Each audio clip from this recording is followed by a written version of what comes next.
I found this very worrisome, and that's pretty grim. Moreno's basically predicting a 10% decline from these levels. Now, what makes him so bearish?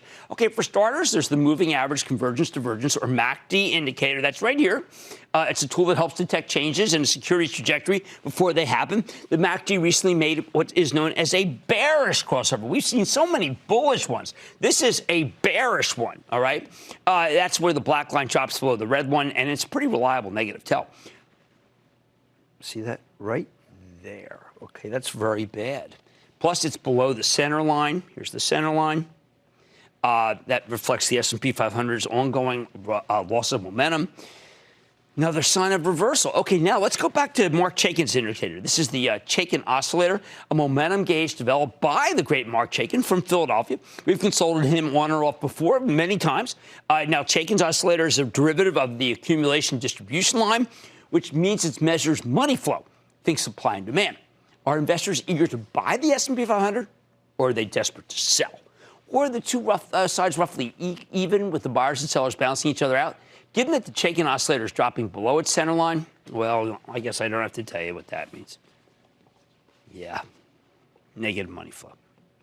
Put it all together, Moreno believes we're really cruising for a bruising here, even after today's ugly session.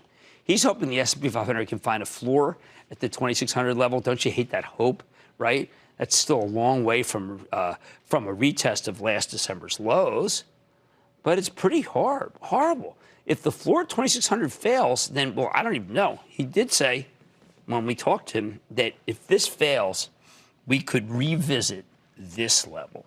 I mean, I'm sorry to be such a negativist. Well, it's not me, it's Moreno. I want that, by the way, on Twitter. People often say, well, that's Jim's chart. It's not mine. Okay, it's Moreno's. I know it's not what you wanted to hear today on an ugly day, but when a technician with a terrific track record who called a bottom for us before tells us to beware of a 10% decline, you better believe we take him seriously. And while you don't have to take your cue from the charts, it pays to be aware at least of what the people who've been right are saying, doesn't it? The bottom line, back in February, the charts, as interpreted by Bob Moreno, told us that the S&P 500 still had more room to run, about 200 points more. As it turns out, it was closer to 300. But then the market did exactly what Moreno predicted. It peaked. And then it spent months bouncing back and forth. Now those same charts tell Moreno that we're approaching an important moment, and he's predicting a major sell-off from these levels, a 10% decline in the S&P. Do I agree? Moreno's views echo my own for vast swaths of the market, for certain. But as someone who likes individual stocks, I'm ready for the chance to buy best-of-breed names at bargain basement prices. But look, when a guy calls it here, and he calls it here, who am I to say that he's not going to call it right there? Don't miss a second of Mad Money. Follow @Jim Cramer on Twitter. Have a question?